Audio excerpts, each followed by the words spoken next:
Sobre todo en esta noche cuando hemos estado meditando en este libro de Proverbios, en su capítulo 28, versículo 13, claramente que nos dice la palabra del Señor que encubre sus pecados, mis hermanos, el que trata de esconderlo, el que no lo da a conocer delante de Dios en una confesión. Recordemos, claramente Dios conoce nuestro pecado. Dios es omnisciente, Dios está en todo momento y Él sabe todo lo que hacemos. Pero aquel que no lo confiesa, aquel que no viene delante de Dios en una confesión mediante solamente el único mediador que es Cristo Jesús, mis hermanos, vemos como este versículo dice que no prosperará, mas el que viene, mas el que lo confiesa de todo corazón y se aparta, lo deja a un lado, no lo practica más, se arrepiente claramente, confiesa delante de Dios Santo, mis hermanos, alcanzará que alcanzará misericordia de un Dios que es de hacer de misericordioso con cada uno de sus hijos.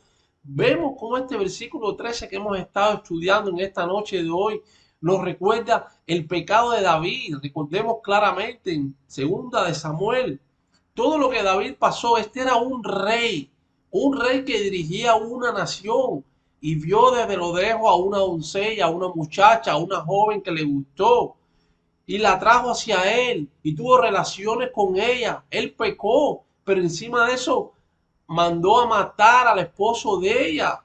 Fíjense ustedes hasta qué punto lleva la vida pecaminosa del hombre. Esto lo podemos ver en el libro de Samuel, segunda de Samuel, en su capítulo 11, versículo 4. David le dio a los mensajeros, ve y tomen a aquella muchacha, tráiganmela para acá. La muchacha vino, durmió esa noche con David, es decir, tuvieron relaciones con ella.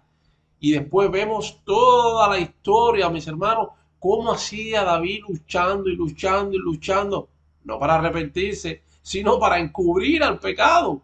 Vemos más adelante, solamente dos versículos después, en el versículo 6, capítulo 11, segunda de Samuel, como David envió a decir a Joab, envíame a Urías Eteo, es decir, aquel soldado que estaba, un soldado de confianza, es decir, el esposo de esa muchacha, que se lo enviara y sabemos por cuáles eran las razones, como nos dice la palabra en segunda de Samuel capítulo 12, en su versículo 1 claramente.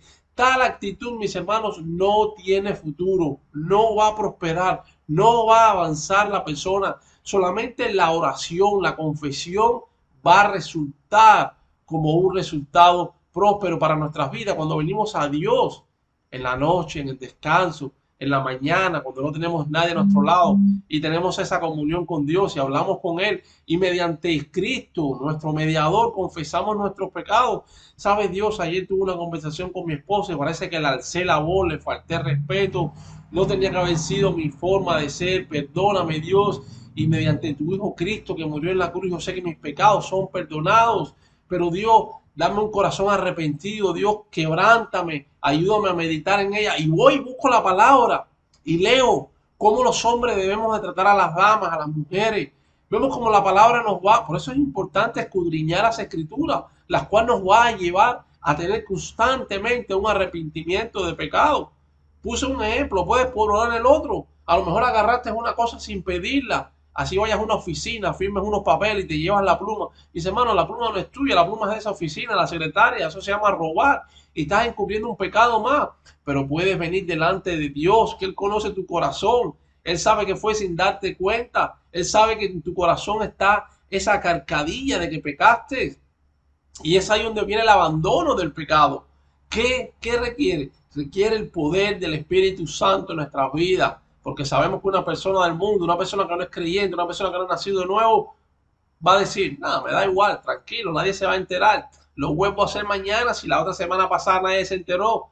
Pero una persona que es cristiana, una persona que es creyente, claro, puede pecar, siempre lo dejamos claro, pero no va a practicar el pecado. No va a practicar el pecado. ¿Y cómo es que se logra la misericordia? Mediante la obra del Espíritu Santo, mediante un arrepentimiento. El Salmo 32 nos dice claramente, bienaventurados, mis hermanos, bienaventurados aquel cuya transgresión ha sido perdonada. Y Él nos recuerda una vez más, y cubiertos sus pecados. Nuestros pecados fueron cubiertos por la sangre de Cristo en la cruz, el único mediador, el único cordero perfecto que no tenía pecado y que murió de una sola vez para cuando pongas tu fe en Cristo, para cuando crees en Cristo, para cuando te arrepientes delante de Dios mediante tu fe en Cristo, mis hermanos. nueva vida en el Señor. Él cubrió todos nuestros pecados con su sangre en la cruz. Y por eso dice ese salmo final: bienaventurado el hombre a quien Jehová no culpa de iniquidad. ¿Por qué? Porque delante de un Dios santo, delante de un Dios, vamos a estar limpios de todo pecado, porque Cristo, nuestro abogado, va a estar ahí en todo momento. No hay engaño, no hay espíritu de engaño. El hombre que cubre sus pecados no va a prosperar. Recordemos claramente esto.